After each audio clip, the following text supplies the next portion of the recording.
안녕하세요. 저는 합리적인 줄 알았지만 사실은 완전 쪼잔뱅이의 이기적인 남편놈에게 질릴 대로 질려서 끝을 낸 30대 여자입니다. 저는 사촌동생의 소개로 그 남자를 만나게 되었어요. 사촌동생이 누나랑 정말 잘 맞을 것 같고 성향이 비슷한 남자가 있다고 했거든요. 만나보니 사촌동생이 왜 그 남자랑 저랑 잘 맞을 것 같다고 했는지 알겠더군요.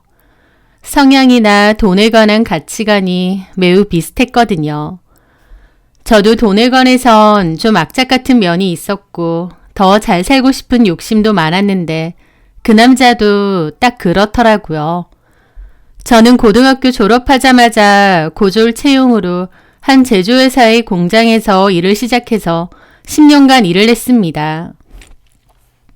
돈도 웬만치 벌면서 적금도 열심히 하고 그 사이에 청약도 돼서 제 앞으로 집도 한 채 갖고 있어요.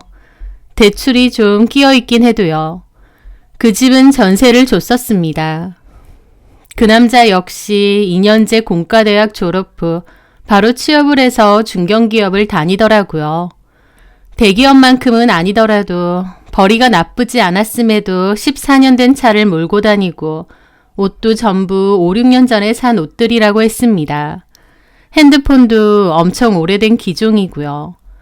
그런 식으로 열심히 돈을 모았다고 하는데 그렇게 모은 돈으로 저처럼 청약을 하거나 집을 사지는 않았고 다 통장에 넣어두었다고 했습니다. 저는 원래 버는 것에 비해 씀씀이가 큰 사람들을 이해도 못하겠고 별로 좋아하지 않아요. 남자든 여자든요. 알뜰하고 소박하게 사는 게 좋고 겉으로 보여지는 것에 치중하기보다 내실이 있는 곳에 투자를 하거나 돈을 모으는 것이 현명하다고 믿는 사람입니다. 그런데 요즘은 SNS의 발달 때문인지 남녀 할 것 없이 버는 것보다 쓰는 것, 또 보여지는 것에 목숨 거는 사람들이 많잖아요. 저는 허세와 허영이 있는 사람을 별로 안 좋아하는데 그 남자는 허세 없고 성실하고 검소해 보이더라고요. 그래서 그런 모습이 저에게 더 좋게 다가왔습니다. 그 남자 역시 제가 명품 가방 하나 없이 수수하게 소개팅해 온 모습을 보고 자기가 찾던 아내감이라는 것을 직감했대요. 어떻게 보면 사촌동생이 결이 잘 맞는 것 같은 저희 둘을 매칭시켜준 거죠. 서로가 많이 닮아 있어서 더 잘 맞는 한 쌍이라고 생각했던 것 같아요. 그런데 막상 만나보니 그 남자는 저보다 더 지독한 면이 많더라고요. 연애할 때 저희는 데이트 통장을 만들어서 거기다가 일정 금액을 넣고 결제를 했는데요. 애초에 그 카드도 남친 명의의 카드로 하고 나중에 공제 혜택도 본인이 다 받더라고요. 사실 그런 건 저도 크게 관여하지는 않았는데 가만 보면 제가 여자친구임에도 저에게 돈 쓰는 것에 한해서는 악착같이 반반으로 나누려고 하는 거예요. 사실 돈을 얼마 쓰고 안 쓰고가 문제가 아니라 이 사람은 내가 여자친구인데 나한테 돈 쓰는 게 아깝나? 라는 생각이 자꾸 드는 게 서운한 포인트였죠. 가령 제가 남친에게 선물을 하나 하고 싶은데 98,000원짜리를 만약에 샀잖아요. 그러면 남친은 다음 제 생일 때 정확히 98,000원짜리를 똑같이 사줍니다. 9만원짜리도 아니고 10만원짜리도 아니고 정확히 98,000원짜리를 사줘요.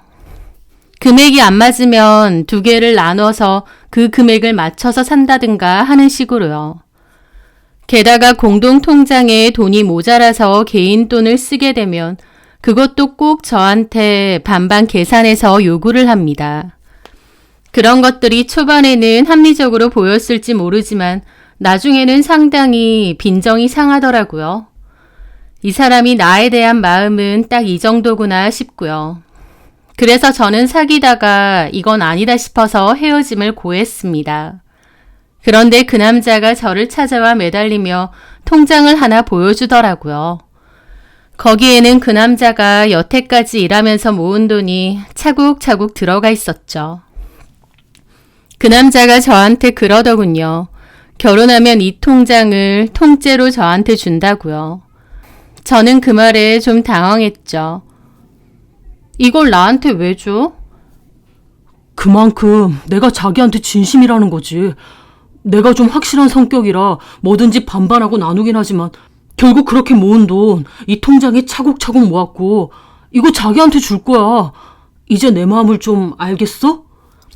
그러는데 좀 황당하면서도 한편으론 묘하기도 했습니다. 그 남자가 목숨보다 아끼는 그 돈들을 결혼하면 저한테 줄 생각이라고 하니까요. 게다가 그 남자는 자기가 왜 그렇게 돈돈거리는지 자기 가정사도 얘기해 주더군요. 실은 돌아가신 우리 아버지 돈을 펑펑 잘 쓰고 다녀서 우리 엄마가 고생 많이 하셨거든. 게다가 생전에 주식하신다고 큰 돈을 많이 날려서 집 팔고 전세로 옮기기도 했고 말이야. 그런 일들을 겪으면서 나도 돈에 대한 소중함을 알게 되고 돈 쓰는 것을 좀 겁내하게 된 것 같아. 집에 그런 사정도 있고 하니 예슬이 네가 그런 내 모습을 좀 이해해줬으면 좋겠어. 라고 하더라고요.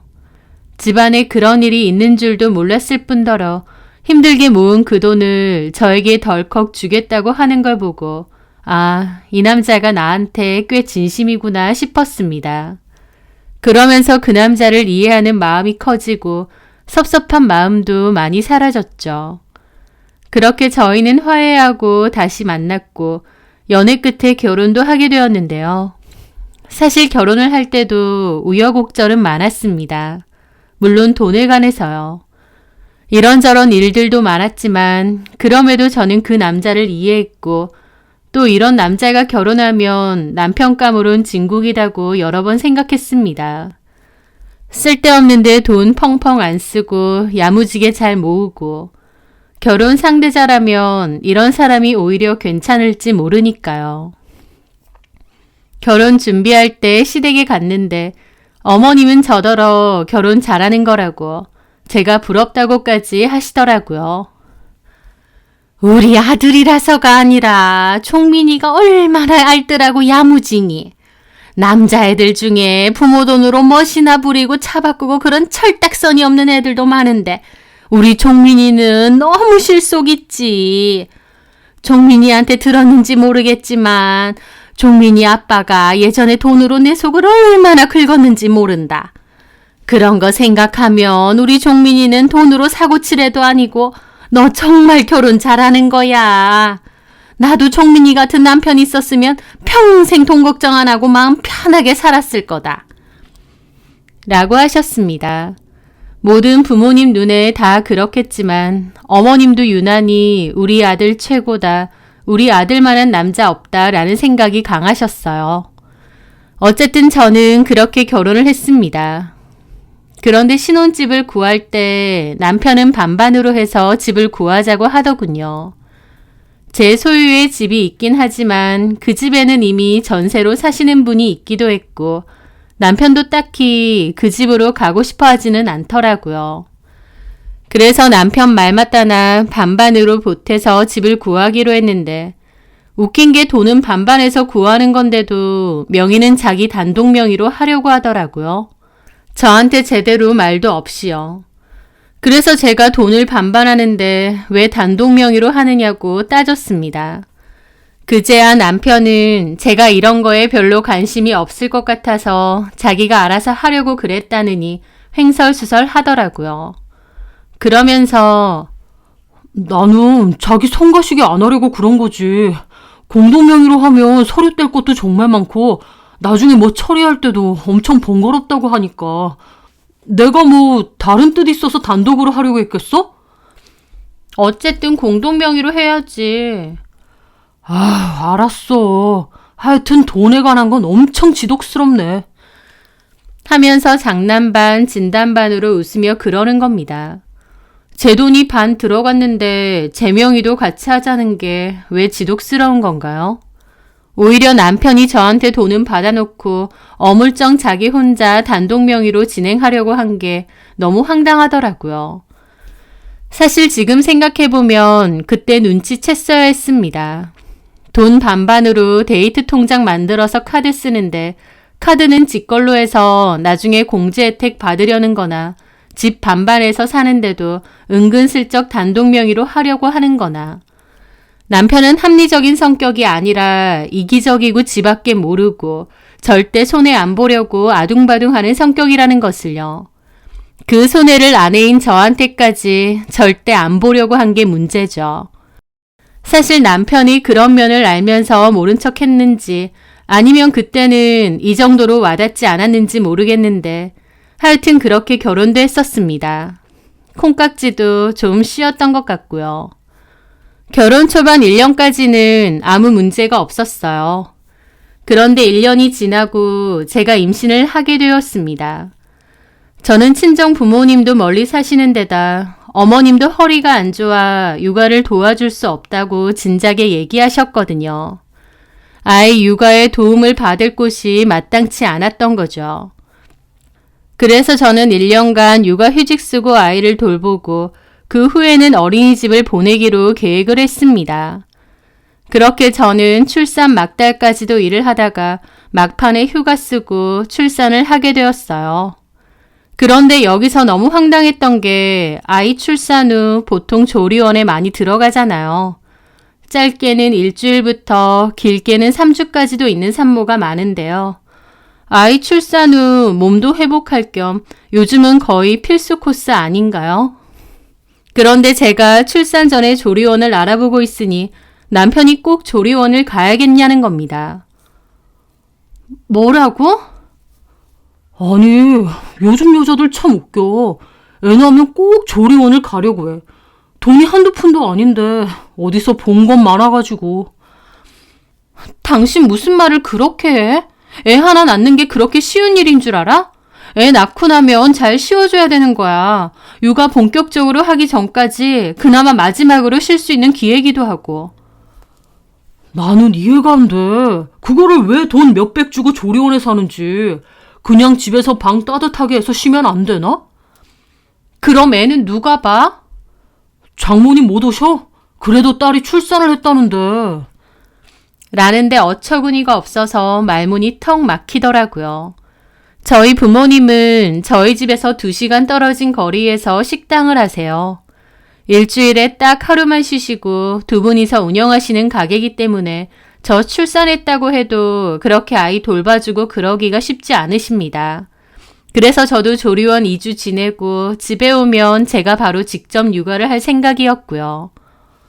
지금 조리원비가 아까워서 그래? 뭐 아깝다기보다 내 생각엔 그런 거 다 상술인데. 상술이든 뭐든 나도 몸 좀 회복하고 아이도 그동안은 누가 봐줘야 될 거 아니야. 당신 말하는 거 너무 이상하다. 제가 기가 막혀서 따지고 드니 남편은 그제야 막 사람 좋은 척 웃으면서 장난이라는 겁니다. 아, 그냥 해본 말이야. 요즘 그냥 애만 나오면 몇백씩 되는 조리원 턱턱 들어가길래. 자기는 합리적이고 알뜰하니까 조리원 안 들어간다고 먼저 할 줄 알았지. 내 몸 돌보려면 당연히 들어가야지. 그게 합리적이고 알뜰한 거랑 뭔 상관이야? 나는 필요할 때는 돈 써야 된다는 주의야. 아, 알았어. 왜 이렇게 흥분하고 난리야. 나는 그냥 가볍게 한 말 가지고. 조리원 알아봐. 라면서 어물쩍 넘어가려고 하더라고요. 하지만 저는 너무 기분이 상해서 우리 자식 낳는 거 아니냐며 이런 것까지 돈돈 거려야겠느냐며 따졌습니다. 따지다 보니 너무 섭섭하고 기가 막혀 눈물까지 왈칵 나더라고요. 남편은 그제야 미안하다고 저를 달랬고 그때 일은 남편의 사과로 그렇게 지나갔습니다. 하지만 저도 속으로 저런 남편이랑 결혼한 내가 내 발등 찍었구나. 약간은 정신이 들었었죠. 지 새끼 낳아주고 몸 회복한다는데 그 조리원비가 아까워서 저런 소리를 한다니요. 정이 많이 떨어지더라고요. 하지만 어쨌든 그렇게 저는 출산을 했고 조리원도 2주간 갔다 왔습니다. 그렇게 저는 출산 휴가 후 육아휴직을 쓰고 아이를 돌봤는데요. 저 같은 경우는 육아휴직 비용이 기본급의 85% 정도가 나왔습니다. 저희 회사가 상여금 같은 건 좀 많아도 기본급 자체는 좀 적은 편인데 거기서 85% 비율이다 보니 원래 받던 월급보다는 한참이나 적은 금액이었죠. 남편과 저는 원래 각자 버는 돈에서 반반 생활비를 대고 있었는데요. 제가 육아휴직 기간 동안은 월급이 적으니 생활비를 좀 적게 낸다고 했습니다. 그런데 말은 그러라고 하면서도 엄청 언짢은 티를 내는 겁니다. 그 모습에 저는 또 눈이 돌았죠. 그래서 남편에게 나는 그냥 회사 다닐 테니 당신이 육아휴직 쓰고 애 보라고 했습니다. 그랬더니 남편은 자기는 나중에 승진도 해야 되는데 육아휴직 쓰면 눈치 보인다고. 애는 엄마가 봐야 되니 저보고 쓰라는 거예요. 그런데 왜 생활비 적게 내는 걸로 눈치를 주냐고 하니까 자기는 그런 적이 없답니다. 제가 괜히 혼자 찔려서 그러는 거래요. 저는 남편의 그런 태도를 보면서 너무 기분이 안 좋고 결혼을 잘못했구나 라는 생각을 참 많이 했습니다. 남편과 저의 아이고 육아를 하기 위해 육아휴직을 쓰고 돈이 좀 적게 나오는 건데 남편이 이런 것에 싫은 티를 낼 거라고는 생각도 못했습니다. 진짜 이해가 안 되더라고요. 나중에 알고 보니 남편은 그런 부분에 있어서 저희 부모님을 원망하는 게 컸습니다. 보통은 처가 부모님이 아이를 많이 돌봐주시고 저도 똑같이 회사를 다녀서 돈을 벌어야 하는데 저희 부모님은 도와주시는 게 없다 이거죠. 이상한 논리를 가지고 저와 저희 부모님에게 섭섭한 마음을 가지고 있더라고요. 그맘때 저도 남편에게 정말 실망도 많이 하고 저런 인간이랑 결혼을 했구나 후회했지만 어쩌겠나요. 이미 결혼도 했고 아이도 낳았는데요. 저는 섭섭한 마음은 접어두고 아이를 열심히 돌보고 케어했습니다. 그런데 저희 아이가 또래보다 좀 느린 편이더라고요. 기는 것도 느리고 서는 것도 느리고 돌이 가까워져 가는데 엄마 소리 같은 것도 전혀 없고요. 주변에 또래의 아이를 키우는 엄마들이 있다 보니 자연스럽게 비교가 됐는데 확실히 저희 아이가 좀 느린 부분이 많이 있는 겁니다. 병원에서는 요즘 그런 애들이 많은데 돌 지나고 초기부터 센터 같은 데를 다녀주면 아이들 성장 발달에 훨씬 도움된다는 얘기도 많이 들었어요. 그래서 저도 그런 데를 보내고 싶기도 한데 곧 저는 복직을 해야 했죠. 게다가 제가 복직을 하면 하루 종일 아이를 어린이집에 맡겨야 하는데 그러면 엄마와의 교류가 줄어서 아이 성장이나 발달에 더 안 좋은 영향을 끼칠 수 있다고 하더라고요. 보통 저희 아이처럼 다소 느린 아이들은 부모가 옆에서 소통을 많이 해주는 게 중요하다고 했거든요. 저는 엄마로서 아이가 다소 느린 점이 보이다 보니까 걱정이 많았는데 남편은 무슨 남일처럼 생각했습니다. 그런 것도 너무 얄밉더라고요. 걱정은 저만 하는 건지. 하여튼 제가 복직을 해야 되는 날이 다가와서 저는 일단 회사로 복직을 했고 아이는 어린이집에 맡겼는데요. 그렇게 6, 7개월 정도가 지났는데 다른 또래 아이들이 걸음마 잘하고 그럴 때인데도 저희 아이는 기는 것만 하고 말도 안 하고 여전히 성장이 더디더라고요. 게다가 어린이집에서도 아이가 좀 느린 편이 맞다고 했습니다. 센터에 한번 가서 상담을 받아보는 게 좋다고도 했고요. 센터에 갔더니 아이가 좀 많이 느린 편이긴 하니 센터에서 치료를 받으면서 자극을 자꾸 주는 게 좋다고 하더라고요. 저에게는 아이가 중요했기 때문에 저는 남편에게 이런 얘기를 했고 회사를 그만둘 생각도 좀 있었습니다.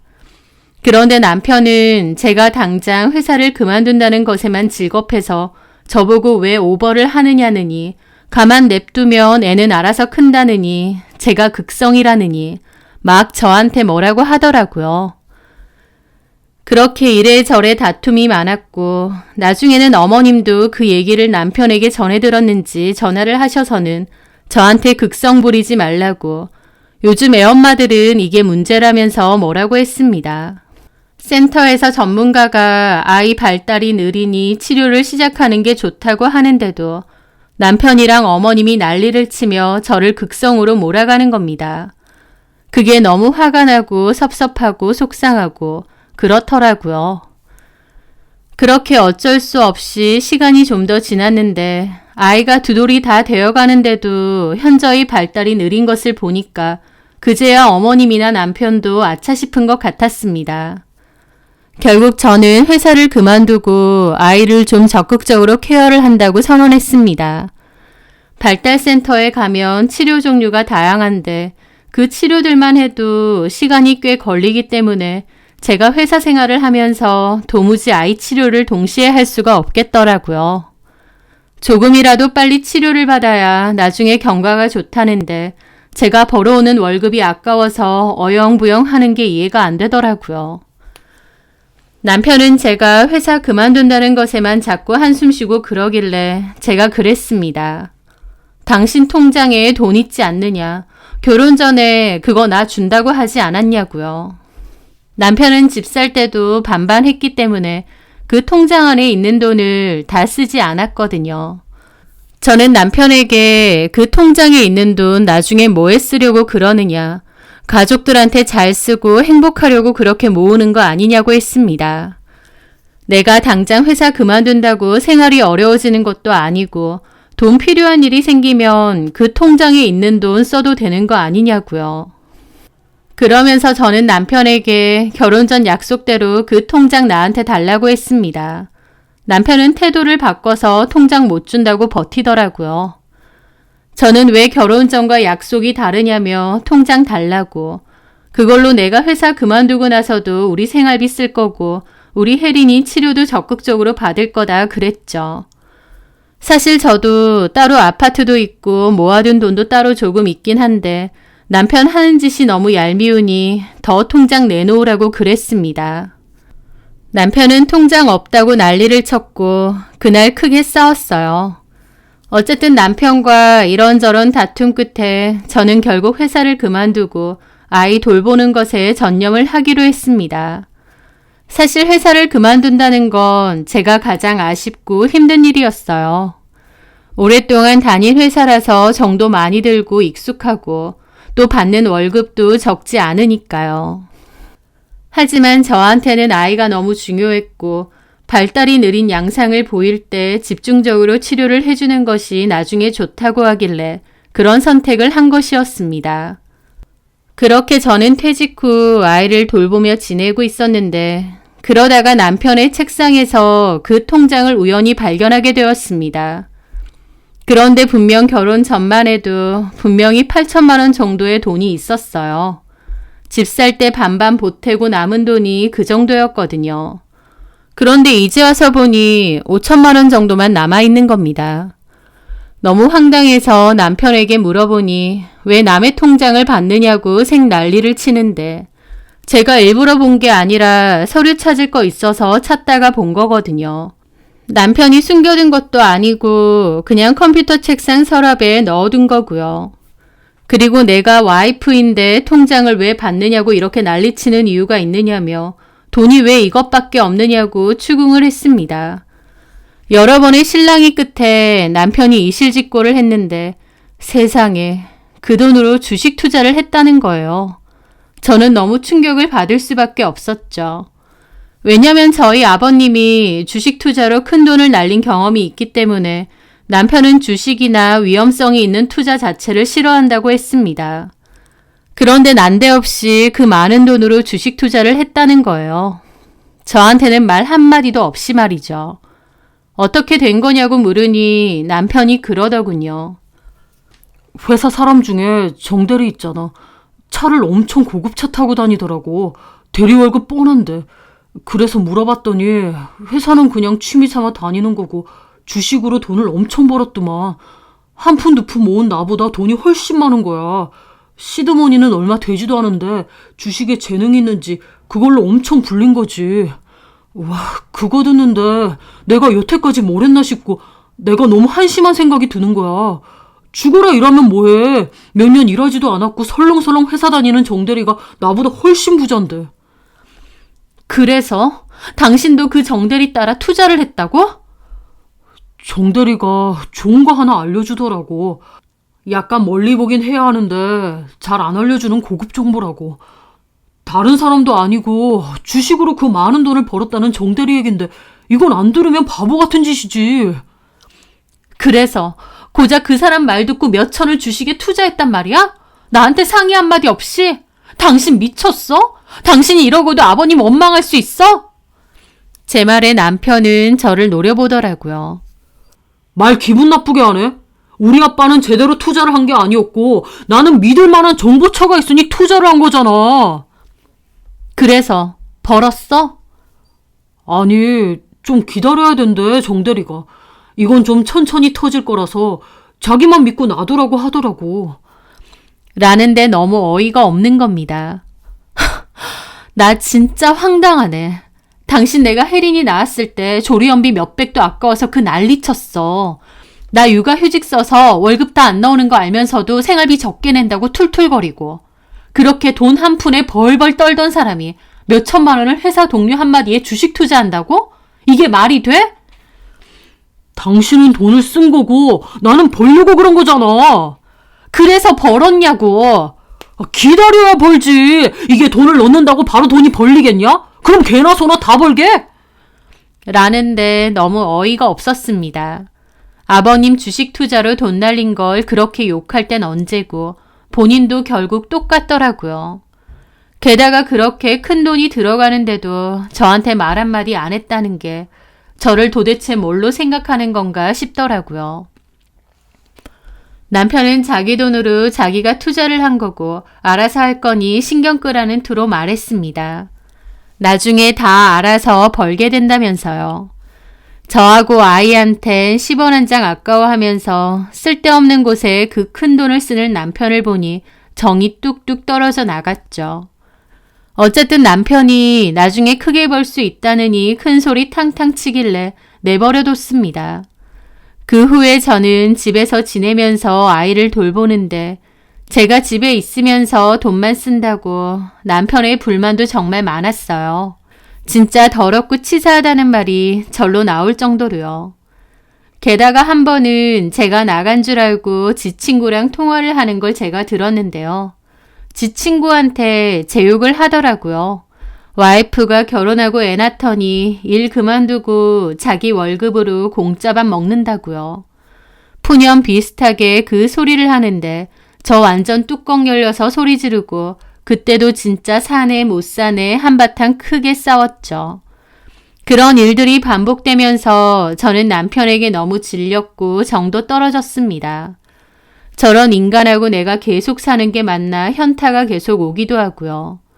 그 와중에도 제가 일 그만뒀다고 어머님까지 참견이 심했어요. 그전에는 행여나 애 좀 봐달라고 할까봐 저희 집 근처에는 아예 안 오셨는데 제가 일 그만두고 나서는 저희 집에도 몹시 자주 오시고 살림 감섭도 많이 하시더라고요. 그러면서 자기 아들은 밖에 나가서 힘들게 돈 번다면서 안쓰럽다면서 그런 소리도 잘하셨습니다. 너는 혜린이가 딸이라서 다행인 줄 알아라. 뭐가요, 어머님? 여자들이야. 적당히 공부하다가 나중에 시집이나 잘 가면 그만 아니니.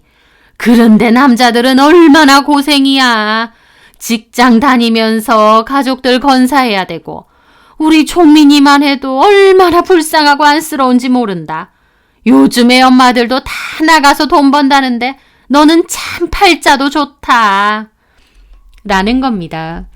제가 왜 회사를 그만뒀는지 모르시는 것도 아니면서 자꾸 저렇게 얘기를 하시는 거예요. 그런 일들까지 더해지면서 저도 스트레스를 많이 받았죠.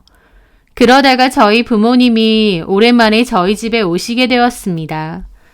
가게 일로 바쁘셔서 좀처럼 오시는 일이 없는데 저랑 아이 본다고 일부러 시간 내서 오신 거죠. 엄마 아빠는 제가 요즘 일도 안 하는데 저 용돈하고 아이 필요한 것도 좀 사주라고 100만 원을 봉투에 넣어서 주셨어요. 저는 괜찮다고 거절했음에도 제 주머니에 넣어주셨죠. 너무 감사하기도 하고 죄송하기도 하고 그렇더라고요. 오랜만에 멀리서 부모님이 오셨다 보니 저는 부모님 모시고 한우를 먹으러 가기로 했습니다. 남편에게도 그리로 퇴근해서 바로 오라고 했더니 전화가 바로 왔더라고요. 여기 뭐야? 한우 먹으러 간다고? 여기 내가 블로그 검색해보니까 가격 좀 있는 데인데? 하면서 난리가 난 겁니다. 엄마 아빠 오랜만에 오셨는데 이 정도도 못 사드려? 와, 어이가 없네. 나는 돈 아끼려고 점심도 밖에서 절대 안 먹고 무조건 구내식당에서 먹는데 너는 장인 장모님 모시고 한우 식당? 하는데 정말 말도 못하게 쪼잔스럽더라고요. 엄마 아빠한테 그 정도도 못 해드려? 너 돈 안 벌잖아. 뭐라고? 그런 데서 먹으면 최소 30 이상은 무조건 나올 텐데. 너 돈 벌어? 그것도 아니면 왜 기분 내려고 하는데? 처가 부모님 한우 사드린다고 개거품 부는 남편이 바로 제 남편이었습니다. 돈 아까워서 벌벌 떠는데 진짜 이런 거랑 내가 결혼을 했나 그저 웃음밖에 안 나오더라고요. 저희 부모님 거의 오시는 일이 없고 또 저한테 용돈 주실 겸 아이 보실 겸 출산 후 처음으로 오신 겁니다. 그런데도 한우 사드린다고 하니 개거품을 무는데 그 상황이 엄마 아빠한테도 너무 죄송하고 쪽팔리고 저는 화가 나서 남편에게 나는 무조건 그 가게 부모님 모시고 갈 거라고 하고 끊었습니다. 남편은 그날 식사 자리에 오지 않았고 저는 보란 듯이 부모님에게 한우 사드렸습니다. 남편은 그날 집에도 늦게까지 안 들어오더라고요. 저희 부모님 계신 거 알면서도요. 부모님은 늦은 저녁에 차 타고 가셨고 몇 시간 뒤에야 남편 놈이 왔습니다. 그랬더니 입 꾹 다물고 제 물음에 대답도 안 하고 횡하니 지나치더라고요. 친정 부모님 식사 대접했다고 입 꾹 닫고 삐지는 게 말이 되나요? 그런데 화장대에 있던 100만 원과 저희 부모님이 써주신 카드를 봤는지 갑자기 화색이 돌아서 나오는 겁니다. 장모님이 돈 주셨네? 100만 원이나 주셨어? 아휴, 그러면 한우 사드릴 만하지. 그러면서 실실거리는데 진짜 남편인데도 혐오스러운 기분 아시나요? 와, 저거 돈벌레인가 싶고 그때 저도 깨달았죠. 내가 남편에게 정말 만정이 다 떨어졌구나. 남편이 돈벌레같이 느껴지는 거 보니 더 이상 사는 건 무리구나 라는 것을요. 그 후 저는 정말 진지하게 이혼을 고민했습니다. 제가 보니 외도나 도박같이 중대한 일이 아니어도 정 떨어지면 같이 사는 건 힘든 일이 되겠더라고요. 얼굴만 봐도 스트레스니까요. 그렇게 저는 이혼을 고려하고 있던 도중 제가 소유하고 있는 아파트 근처에 호재가 생기면서 아파트가 값이 상당히 많이 올라가게 되었습니다. 남편은 그 소식을 가장 먼저 알게 되고 완전 쾌재를 부르더라고요. 그러면서 저보고 회사를 안 다니는데도 돈을 벌 줄 안다면서 복덩이랍니다. 그러면서 자기 차가 이제는 너무 문제가 많다면서 정비소에서도 수리가 안 될 정도래요. 그래서 저더러 차를 한 대 사달랍니다. 제 소유의 아파트 값이 엄청 올랐으니 그 정도는 일도 아니지 않냐면서요. 남편이 원하는 차는 국산 SUV이긴 한데 고급 라인이라 8천만 원 정도 합니다. 자기 통장에 있는 돈 보태고 나머지 저한테 내서 차를 사달래요. 그 꼬라지를 보면서 깨달았죠. 아, 남편은 허세 허영이 없는 인간이 아니었구나. 사실은 너무나도 허세 부리고 싶고 허영심도 넘치는 인간이었구나. 그런데 그냥 지 돈 아까워서 꽁꽁 싸매고 참고 있었는데 지 돈 아니고 와이프 돈이라고 생각하니 펑펑 쓰고 싶은 거구나 라는 것을요. 남편과 저는 결혼을 했고 부부가 되었고 경제 공동체가 되었잖아요. 하지만 남편은 철저히 자기 돈은 자기 거라고 생각하면서 제 돈도 지 거라고 생각하는 듯 했습니다. 저는 제대로 대답도 안 했건만 남편은 제 아파트 값 오른 것만 보고 갑자기 신나서 저보고 복덩이니 뭐니 하는데 제가 아이 때문에 회사 그만두니까 저한테 공짜밥 먹는다고 하고 저희 부모님 식사 대접했다고 개거품 물고 난리친 걸 똑똑히 기억하잖아요. 이제 와서 저를 복덩이니 뭐니 하면서 신나하는데 너무 징글맞아서 도저히 이 인간이랑 더 못 살겠구나 싶었습니다. 그렇게 저는 조용히 이혼을 결심했습니다. 하지만 사람 마음이라는 게 하루에도 12번씩 바뀐다고 아이가 어리다 보니 이혼에 대해서 조금은 주저하게 되더라고요. 그런 그 와중에 제 이혼 고민에 아주 쐐기를 박는 일이 있었어요. 바로 남편이 제 카드 훔쳐가서 어머님 가방을 산 겁니다. 어머님 가방은 무려 600만 원이 넘더라고요.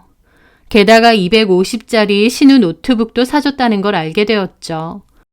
시댁 식구들을 위해 무려 제 카드를 훔쳐가서 쓴 겁니다. 제가 미쳤느냐고, 누구 맘대로 이런 걸 다 사느냐고 했더니 남편이 그러더군요. 아, 그 아파트값 올라서 당신이 이득 본 게 얼만데. 곧 전세 사는 사람 나가면 그 아파트 팔 생각도 있다고 했잖아. 그거 미리 좀 당겨 쓴다고 생각하면 되지. 그러니까 그걸 왜 당겨 써야 되는데? 아, 다른 데 쓴 것도 아니고 엄마 그 나이에 명품 가방 없어서 하나 사드렸다. 유진이도 취업 준비하는데 노트북 하나 필요하다고 해서 하나 사줬고. 그걸 내 카드로? 나한테 말도 없이 카드를 훔쳐가서? 무슨 말을 그렇게 해. 훔쳐가다니. 그럼 이게 훔친 거지 아니야? 참나. 당신 말 참 정 떨어지게 한다. 당신 아파트값 그만큼 올랐고 곧 팔 거고. 그러면 수익이 얼만데. 우리 엄마랑 유진이한테 그 정도도 못 해줘? 남도 아니고? 우리 부모님한테 한우 사줬다고 난리친 게 너야. 그건 잊었어? 아니 그거야. 아, 내가 무슨 그거 돈 아까워서 그랬겠어? 그러면? 아버님 심혈관 질환도 있고 어르신들한테 소고기 그렇게 안 좋대. 특히 마블링 심한 한우는 더더욱. 하는데 이게 말인지 방군지도 모르겠더라고요. 여튼 어차피 아파트 팔면 양가 부모님한테 선물 조금씩 드릴 거 아니야. 그거 미리 했다고 생각해. 엄마가 엄청 좋아하시더라. 며느리로서 효도했다고 생각해. 라더군요. 저는 그때 뭔가가 떠올랐습니다. 효도, 오냐, 효도 어디 실컷 해봐라. 저는 더 이상 암소리 안 하고 자리를 피했어요. 남편은 그 후로도 제 카드로 기분 엄청 내고 다니더라고요. 짠돌이라서 주변에 얻어먹고 다니기 바빴는데 갑자기 한턱을 쏜다던가, 옷도 잘 안 사면서 자기 옷을 백화점에서 쫙 빼입는다던가, 한마디로 제 돈으로 자기 혼자 기분 내고 다니는 거죠. 저는 그렇게 생각했습니다. 그래, 실컷 써라 라고요. 그렇게 신나게 써제낀 돈이 1,000만 원 정도가 됐을 무렵 저는 남편에게 이혼 통보를 했습니다. 남편은 이혼 통보를 생각지도 못했다는 듯 펄쩍 뛰더라고요. 자기가 왜 이혼을 하느냐고요. 그래서 제가 그랬죠. 네가 왜 이혼을 당해야 되냐고. 진짜 몰라? 모르면 내가 친절하게 알려줄게. 네 새끼 낳아줬는데 마누라 몸 회복하는 산후조리원비 아깝다고 한 거. 육아 휴직 기간 동안 아득바득 생활비 내라고 하고 눈치 준 거. 혜린이 때문에 일 그만두는데도 내가 공짜밥을 먹니 뭐니 했던 거. 나한테 일절 한마디 상의도 없이 그 큰 돈을 주식에 넣은 거. 내 아파트값 올랐다는 소식 듣자마자 마치 지 돈인 양 내 카드 훔쳐가서 너네 엄마랑 너네 동생한테 그 비싼 돈 쓰고 흥청망청한 거. 지금 생각나는 것만 해도 이 정도인데 어때? 이제 이혼을 왜 당하는지, 내가 얼마나 참았는지 알겠어? 저는 그동안 많이 참아왔고 벼르고 또 벼렀거든요. 이혼이라는 중대사에 조금의 후회도 남기기 싫었기 때문에 그 모든 걸 참고 쌓아두고 있었죠. 제가 술술 얘기하자 남편도 처음엔 당황한 듯 아무 말도 못하다가 그러더라고요. 와, 무섭네. 그런 걸 다 기억하고 있었어? 다 기억할 만하지. 남편한테 이런 취급받은 걸 어떤 여자가 잊어버리겠어? 나 당신이랑 더는 못 살아. 단순히 돈 얼마 쓰고 이런 것 때문에 헤어지자는 거 아니고 당신이 나에 대해서 그리고 가족에 대해서 어떻게 생각하는지 너무 잘 깨달았기 때문에 헤어지자는 거야. 그렇게 네 돈, 내 돈. 아니지. 네 돈은 네 돈이고 내 돈도 네 돈이라고 생각한 거지. 그러니까 남의 카드 훔쳐다가 이런 짓을 벌인 거겠지. 공돈 생겼는데 시댁 식구들한테 그 정도도 못 베풀어? 못 베풀어. 베풀기 싫어. 하다못해 다른 건 다 때때무치처럼 굴었어도 우리 부모님 오셨을 때 모처럼 오셨으니 좋은 식사 대접해라. 그 한마디만 했어도 나 이렇게까지 안 해. 니네 부모한테는 내가 효도해야 되고 우리 부모는 남이니? 그 논리면 니네 부모도 나한테 남이야. 뭐? 효도하는 셈? 효도는 네 돈으로 하세요. 제 말에 남편은 입만 떡 벌리고 있더라고요. 와, 너 그런 말 다 하고 싶어서 어떻게 참았냐? 많이 참았지. 나도 홧김에 이혼하자는 거 아니야. 정말 많이 생각하고 당신에 대해서 생각하고 또 생각하고 내린 결론이야. 당신은 노답이야. 나는 더 이상 당신이랑 못 살겠어. 참나, 아파트 그걸로 돈 좀 벌었다고 이혼 운운한다 이거지? 돈도 많이 벌었는데 시어머니 가방 하나 사드렸다고 이혼하자고 하는 거면 당신 절대 이혼 못해. 며느리로서 그 정도도 못하냐고. 그리고 자꾸 뭐 카드 훔쳤네 어쩌네 하는데 부부끼리는 절도 성립 안 돼. 남편이 아내 카드 좀 썼기로서니 그게 문제가 돼? 그 말에 제가 웃으며 그랬습니다. 걱정하지 마. 그래서 내 돈 안 썼어. 그 말에 남편이 멈칫하더라고요. 그게 뭔 소리야? 효도하고 싶어서 어머님한테 그 비싼 가방 사드린다며. 아들이 효도한다는데 내가 뭐라고 해? 실컷 해. 어차피 당신 돈으로 한 거니까. 그게 왜 내 돈이야? 당신이 쓴 만큼 당신 통장에서 돈 빼서 나한테 넣어뒀어. 그 말에 남편은 눈알이 뒤집히더라고요.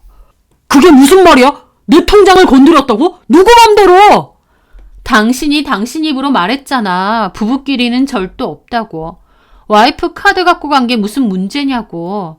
마찬가지야. 남편 통장에서 돈 뽑은 게 무슨 문제야? 그것도 니네 가족이랑 너한테 쓴 돈인데. 법적으로 따지고 싶으면 따져봐. 니네 가족하고 너한테 쓴 건데 어디 돌려받고 싶다고 해보라고. 그 말에 남편은 저를 있는 대로 노려보더니 후다닥 통장을 찾으러 갔습니다. 그리고 1,000만 원이 빠져나가 있으니 기함을 하더라고요. 남의 돈을 왜 함부로 쓰냐, 자기도 가만 못 있는다, 용서 못 한다느니, 저를 경찰에 고소할 거라느니 생 난리를 치는데 웃기지도 않았죠.